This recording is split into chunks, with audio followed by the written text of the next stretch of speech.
Welcome to Behind the Curl, where connection is created with one another through the sharing of the personal natural hair stories and experiences, as well as natural hair education brought to you by myself. I am a naturally textured curly hair specialist. I am also your host, Amy Bush, and I invite you to join me as we celebrate what is natural, beautiful, and authentic. Welcome back to another episode of Behind the Curl with me as your host, Amy Bush. I'm pretty excited to be bringing a special podcast to you today. I've been looking forward to this one because I specifically thought about Tracy. And I think you will immensely enjoy the conversation we're going to have today. She has a wealth of knowledge, and I'm going to let Tracy tell you all about who she is and a little bit of her background and story. And then we'll get into the good stuff or the other good stuff. All righty. Well, thank you so much, Amy, for having me here. I truly appreciate it, especially our topic today, talking about Black hair and some of the histories of it and all of that good stuff, especially, like I say, during Black History Month.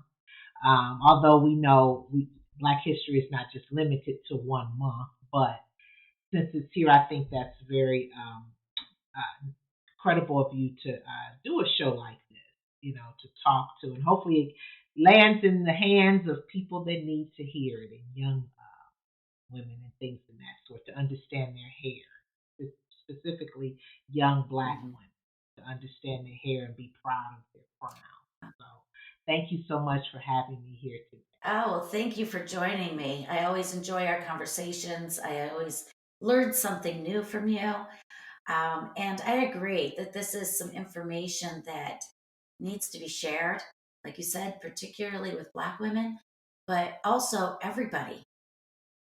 Everybody can appreciate the history and the knowledge because, especially today's fashions, we know that there is such a crossover of different cultures and different backgrounds of hair. And I think it just helps us to understand ourselves a bit more. Yes, definitely. So I had taken some notes, and because when you had asked me to do this, I said, okay, I would like to just not much just talk about hair and afros. I said maybe we need a little scientific, something sciency in there. So my husband is a scientist; he's a chemist. So I picked his brain. So I'm citing him. You have to cite your sources. So I'm citing his contributions to the talk. And so we were talking about, you know, why our hair is the way it is, the tight curl, coily type hair. And so we were talking and doing some research, and so we came up with what we found was that um, Black hair have what is called like sulfite bond protein, and it acts as a filtration system for our type of hair in our body.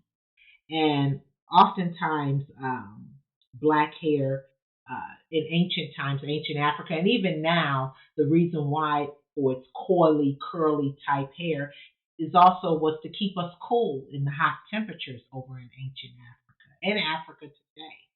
And I thought that was interesting when I was reading that, because I'm like, wow, that makes sense.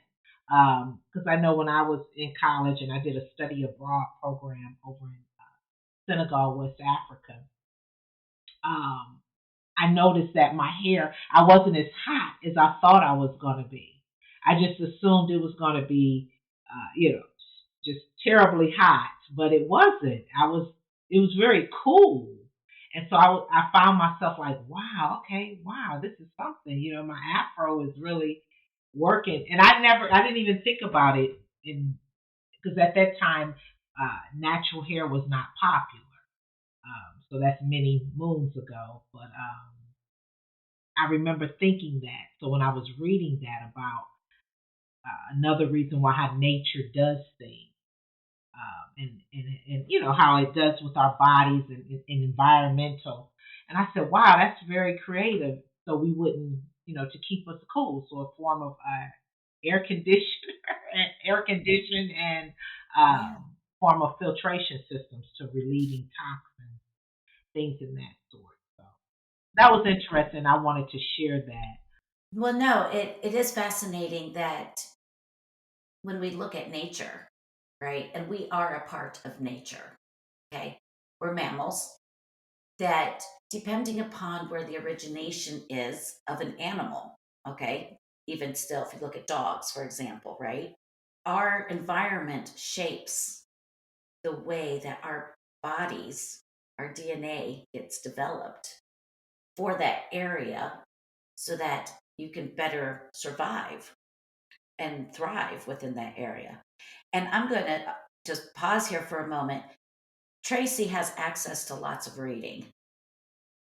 So, so before we get any further, Tracy, give us a little bit of your background and, what you do and how you have all this information.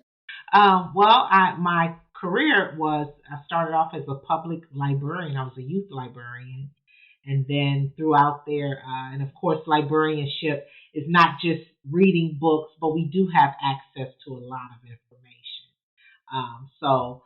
Yeah, so I started off as a public librarian, and now I'm a research librarian at an institution here in Ohio, and uh, so yeah, I do take pride in finding and reading a lot of information, especially when it has to do with uh, my culture being Black African American, because we didn't get that a lot in the schools. And when we did get something, it was always from a negative point of view of being conquered and things in that sort. So that's one benefit of being a librarian. I have access to a lot of information that's not taught.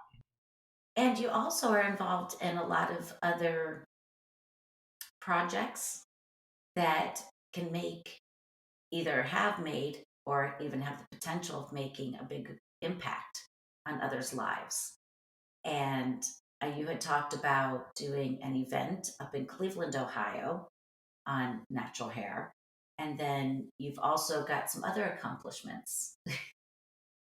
Oh, yes, right. Yes, in Cleveland, we did a big program on natural hair, and I mean, it was just thousands of people came out. I didn't even think it was going to be that big, and we had a doctor come out, and she talked about some of the things about why our hair is the way it is because of the protein, stuff, different things in there.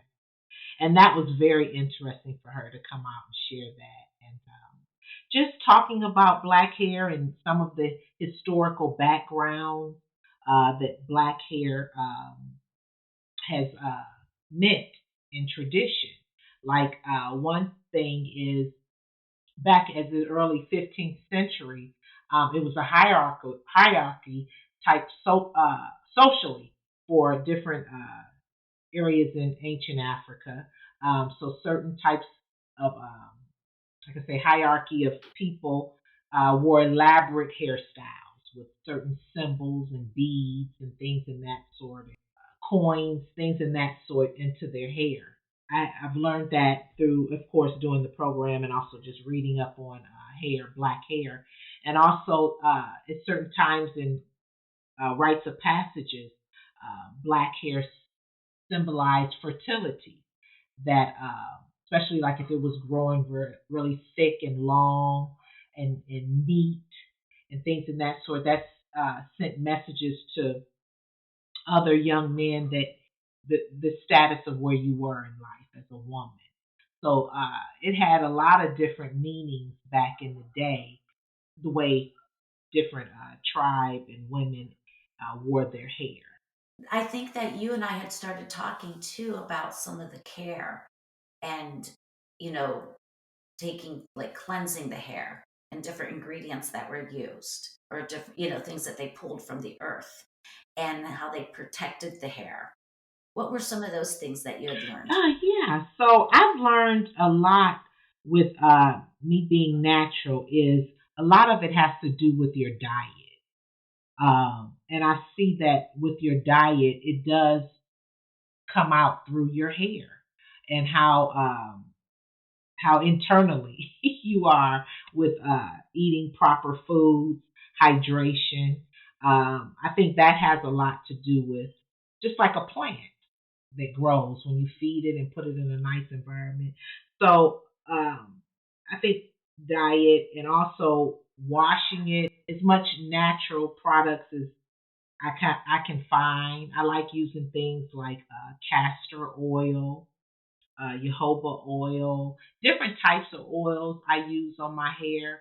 I'm a swimmer, so I like to swim a lot. So I have to think of things because that chlorine is so drying on my hair, and I just refuse to give it up. you know. Yeah, no, that's okay. And even in some of the episodes previously that have already been released, I've talked about that. I've talked about disulfide bonds. I've talked about the chlorine and how to minimize damage and how to prevent some of it and how an aftercare. So you're touching on some subjects that if listeners have already listened to some of the other episodes, they will have been hearing some consistencies Oh, here. So awesome. that's great. Now, one of the things I really wanted to talk about was an overview of kind of the history of how we, and I want to come up through the ages and talk about how it has been affected, right? So either styles or care of Black hair to perception, positive, negative, and kind of maybe like through some of the decades. So we talked about ancient. So if we were to start bringing it up into a little bit more modern, how far back would you go? Would you go to the 1500s, 1800s, 1900s? Where would you start as far as to be able to bring us up to? Yes, so I would start with, as I stated, like the early 15th century. I didn't go back farther than that, but I would say like in the early 15th centuries, as I stated, certain type of hairstyles were socially hierarchy in its villages and tribes. It sent certain messages as far as fertility for young women. If someone was mourning a loss, I had read up, their hair would not be done. It would not be. It shows that they paid very little to their hair, so that's how people would know if someone was going through something. Also, one tradition that I have researched, which I do find it being true, is that when we get our hair done, hair was entrusted to like close relatives and friends, because it was a time to socialize and commune with your family members, your friends, and things like that. And I thought that was very resonated as a reality for me because that's how it is in the black community, getting your hair done or braided or however, that is a time that you talk about family or however, dating. Just like how as a beauty salon, you talk about everything. So I thought that was interesting that I had learned that that is part of the culture that you entrust close relatives and friends. So looking at, and I just wanted to lay some of those foundations of how historically black hair, how it means. But if we look at like different other parts still in the ancient times, like say Namibia, northwest in Africa, there were locks. So sometimes certain locks indicated a person's age. So, and they did also add extensions to those locks. Goat hair, butter. I remember reading and some type of other material, ochre or something like that. But they did add to the hair. So when you see black women today wearing weave and things in that sort, we did have extensions back in ancient times. So let me see, like teenagers back in, I'm still in ancient times, will wear strands of locks that hung over their face. So that symbolized like they were going through puberty. When you look at ancient times and understanding the history, and we have to as a people, to be honest, Amy, because so much has been hidden and not shared with who we are, where we come from. So when you do see someone passionate about their culture, it's because things have been hidden so much. So something simple is like the hair. you really have to look at because we didn't know. We just thought, oh, back all these. I mean, I'm moving up time, but oh, straightening your hair more, looking more European, because that would be more acceptable. But because we weren't taught these certain traditions, unfortunately, due to the slave enslavement of my ancestors, we weren't taught certain hairstyles wore in your face is meaning your puberty, or that when your hair was long, thick, and just beautiful, that meant you're ready, you're fertile, you're ready to. So we weren't taught these certain rites of passages. So I think it's important for Black women to understand that as well, the history behind our hair. I think that understanding the history behind the hair also helps with being able to embrace the natural. Hmm. Because when you were talking about, these ancient rituals, these signification of the different styles and the different looks and what they meant, that is natural hair. That is not hair that has been straightened into something that it's not. And I think what's important for a lot of these women to know, well, let me back up. A lot of women that come into me that are looking to transition into their natural hair, that have been wearing it straight for so long, is that they have either not been told that those stories have not been passed down. The information has not been passed down, and they're scared of their natural. They don't know what's underneath, and they want to embrace it, but they're not sure. But I think that understanding why wearing straightened hair came about, and and how that was connected to the forgetting and the not knowing of the information, because that came about, like you said, that was a survival method of having to become assimilated into a new culture. And so then, therefore, you have to take on another culture and make it your own, even though it's not the deepest truth of that.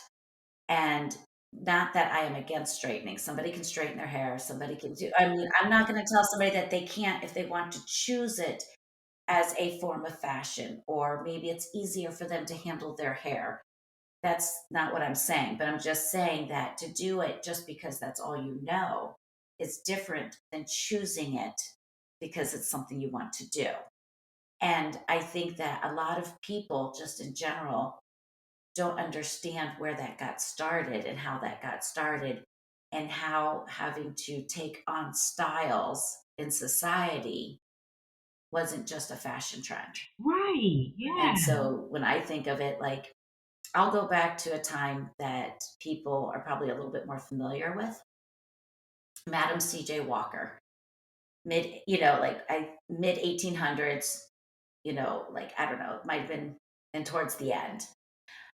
And, she was helping Black women on a whole nother level. She was a philanthropist. She helped build colleges. She helped build, financial security for women. So she did a lot of things beyond just hair.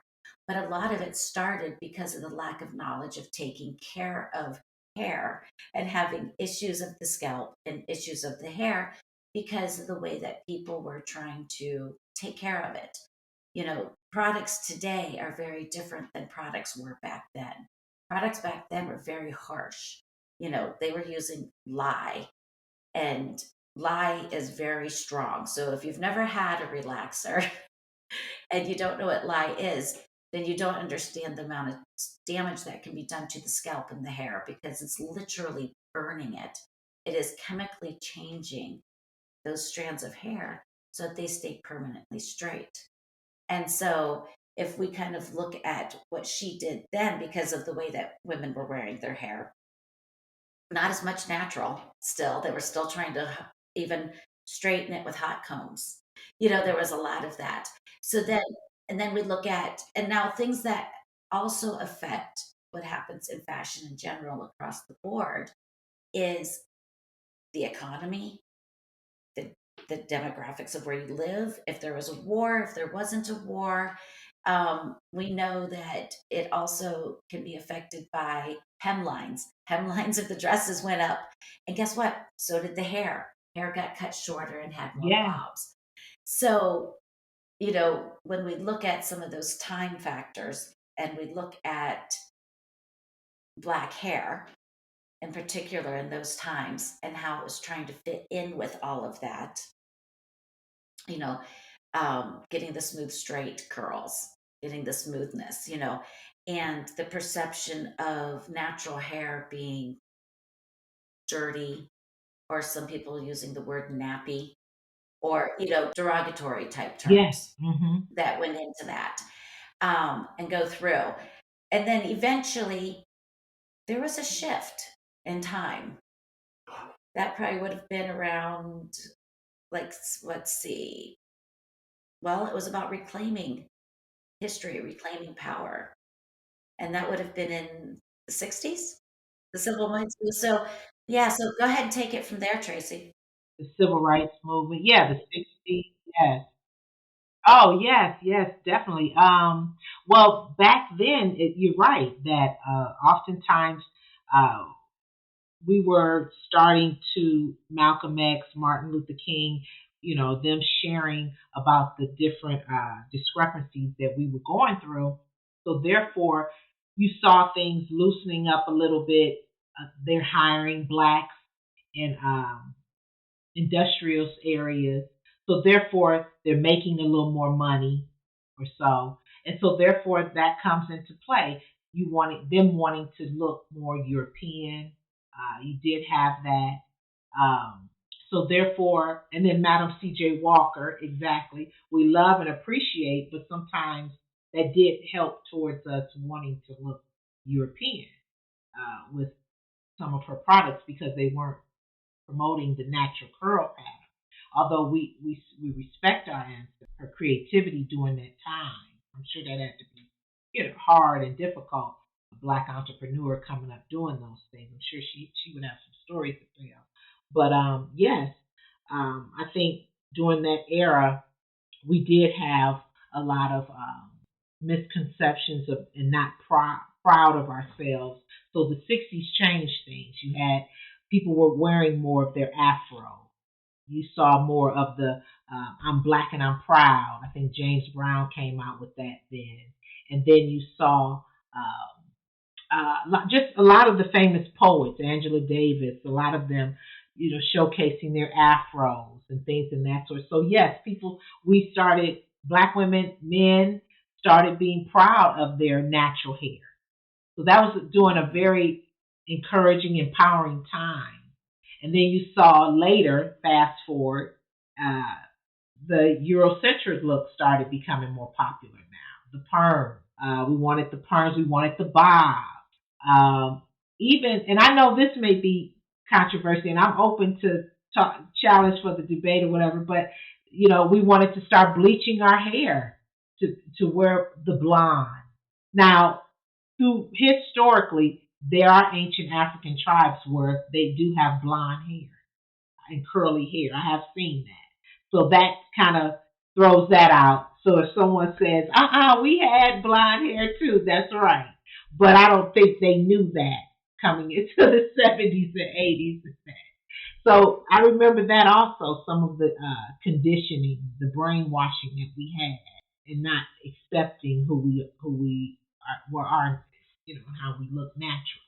I think that if we jump forward in this last, I don't know, 10 years or so, we're seeing a lot more of just plain creativity with hair across the board, like the vivid colors, the fantasy colors, where, and that I see being strongly influenced by anime Yeah, coming out of some of the Asian culture.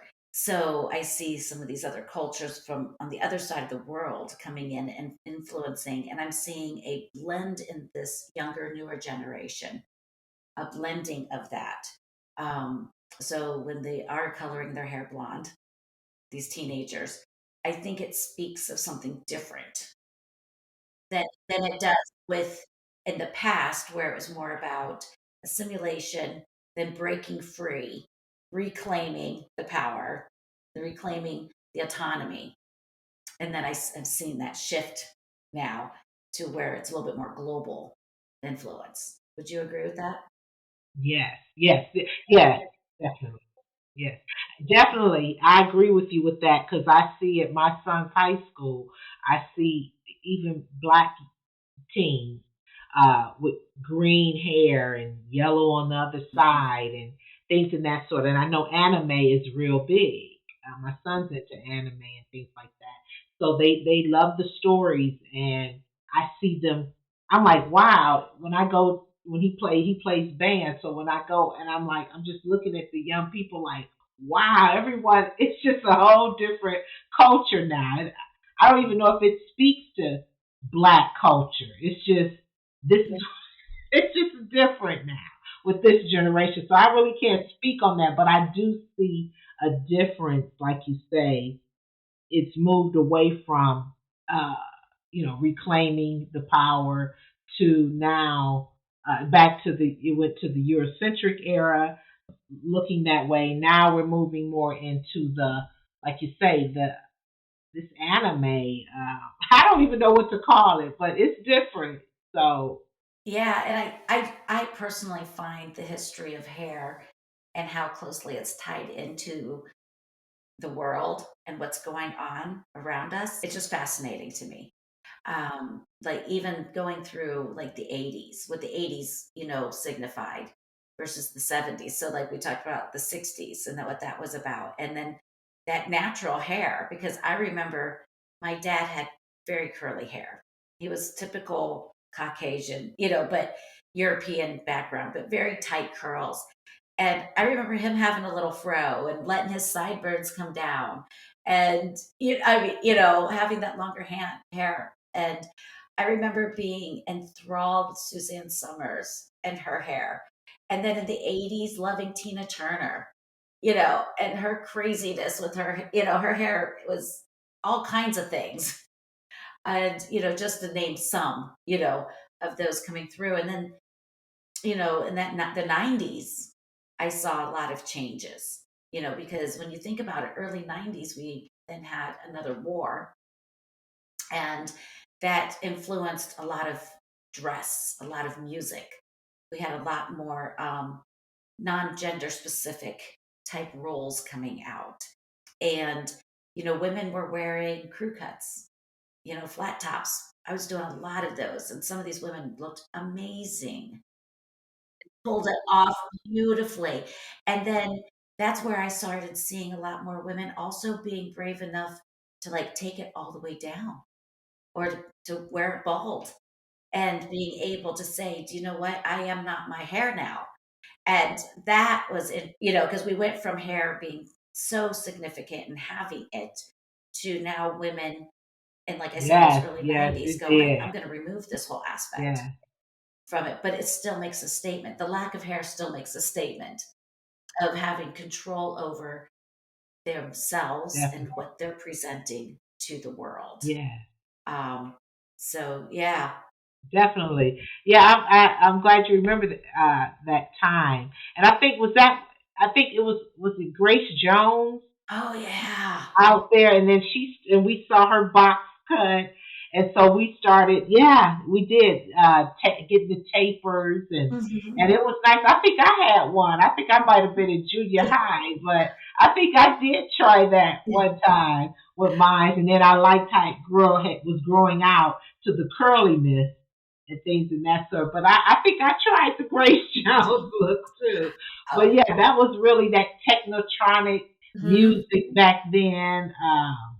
That's when more of the electronic music, Yep. and so yeah, you did see more of that sharp The sharp, haircut yep, the sharper shapes, the shape. Yes, strong shapes. And that I strong. think Grace Jones was such a, oh, I don't know, front runner, pioneer, like so iconic with that strong woman Yes, presentation, just the way she looked and the way she sang, and the things that she wore. And yes, yeah, that was yes. That was really That was a nice era. But I would like to touch back on. Maybe we can come back on again Yeah, with the '60s, the civil rights in the '70s era, because that's kind of where we were before this generation moving more into, like you say, the anime.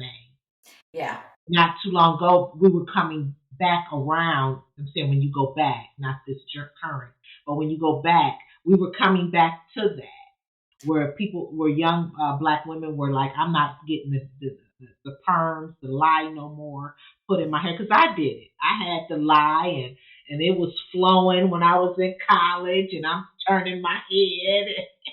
So that's true. So maybe we can come back on that at another time and dive deeper into that era because we were coming back to that era yes. right before this generation moved on to anime It was a and very everything. yeah, it was a Yeah. very significant time frame, and I would like to delve into that more. Um, so what we'll do is we will be coming back for a part 2 here, folks, and we're gonna get more into it, and if you have questions and you want them answered on here while Tracy and I are talking at the next episode, please feel free to send me, those questions, and we'll try to cover our bases on that.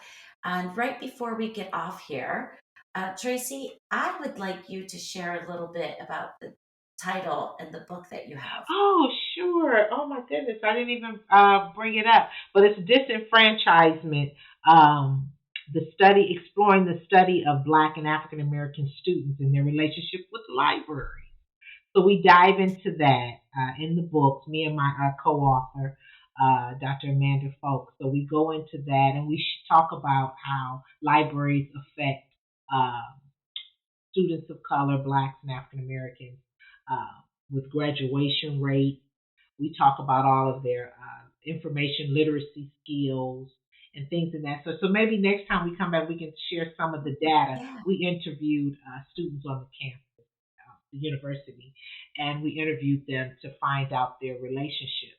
Libraries, how have they been, and things that they experienced. So yeah, that'd be great. I would like to come back and talk about that a little. And I mean, I just found the information that you were telling me about the book fascinating, and I think that the listeners would too. Well, wonderful. Thank you for coming on today, Tracy. It's always a pleasure. I appreciate it. But I like to say one thing that and leave you with this. I would like to say I'm just very grateful and honored to have met you and that you have taken the time to understand black hair. I love the way you cut my hair, color, treat it. And I just want to say, just, you just don't find that a lot where you've taken the time to research and study.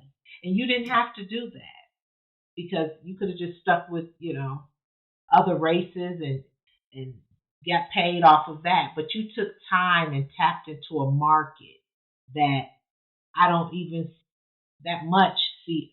I mean, you do have black stylists that do natural hair, but I just would like to say I just appreciate you taking the time, providing good feedback for me, what to do with my hair, and it worked.